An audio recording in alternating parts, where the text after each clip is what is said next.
सात अक्टूबर 2023 को हमास ने इजराइल के ऊपर अभी तक का सबसे बड़ा और ऐतिहासिक हमला किया था।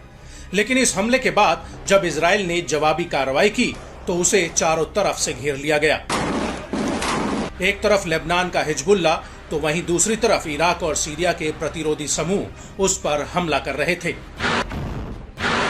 वहीं लाल सागर में इजराइल की मोर्चाबंदी यमन के हूती ने कर दी और इन सभी में से हूती ने इजराइल को सबसे ज्यादा चोट दी है। हाल ही में 12 जून 2024 को हूती ने लाल सागर में एमवी ट्यूटर नामक जहाज पर समुद्री ड्रोन से हमला करके उसे समुद्र में डुबो दिया था। इस हमले का मंजर इतना खौफनाक था कि जहाज चारों तरफ से धमाकों से गूंज रहा था।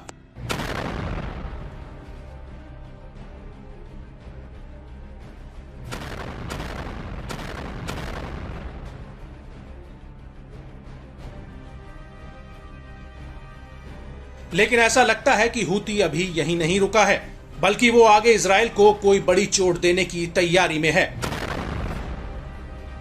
क्योंकि हूती लगातार अपने समुद्री ताकत को मजबूत कर रहा है। जी हां, अब हम बात कर रहे हैं हूती के नए समुद्री ड्रोन तूफान अल मुदम्मर की, जिसे अरबी भाषा में तबाही वाली बाढ़ के नाम से जाना जाता है। अल मुदम्मर जून 2024 के महीने में वो चौथा विशेष हथियार है जिससे हूती ने पर्दा उठाया है।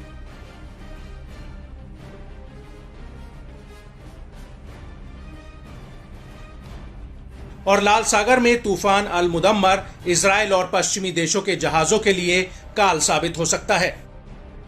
वो इसलिए क्योंकि ये समुद्री ड्रोन 1000 से 1500 किलो तक का हथियार या विस्फोटक ले जा सकता है। इसको लेकर यमन की मीडिया का कहना है कि ये यूएसवी एडवांस टेक्नोलॉजी से लैस है।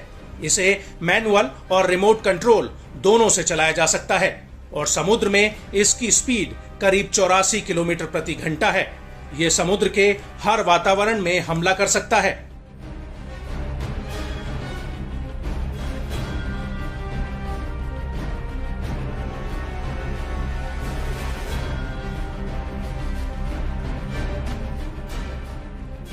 और हूती ने इसको लेकर एक वीडियो भी जारी किया है जिसमें उसने दावा किया है कि ट्रांस वर्ल्ड नेविगेटर जहाज पर लाल सागर में तूफान अल मुदम्मर से ही हमला किया गया था।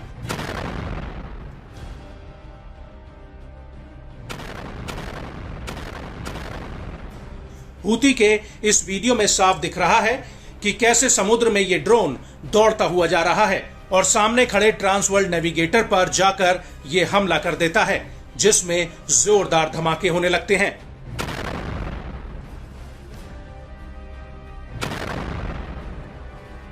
आपको बता दें कि हूती ने 23 जून 2024 को ट्रांस वर्ल्ड नेविगेटर जहाज पर इसी ड्रोन से हमला किया था और इसके साथ ही हिंद महासागर में स्टॉल सिक्वेयर जहाज पर भी कई क्रूज मिसाइलों से हमला किया था।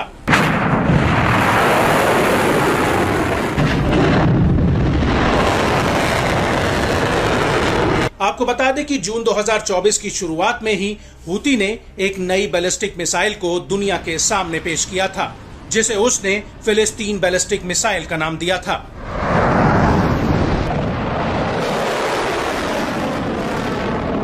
उसके बाद हूती ने तूफान 1 समुद्री ड्रोन और इसके बाद हातेम 2 हाइपरसोनिक बैलिस्टिक मिसाइल बनाने का दावा किया था।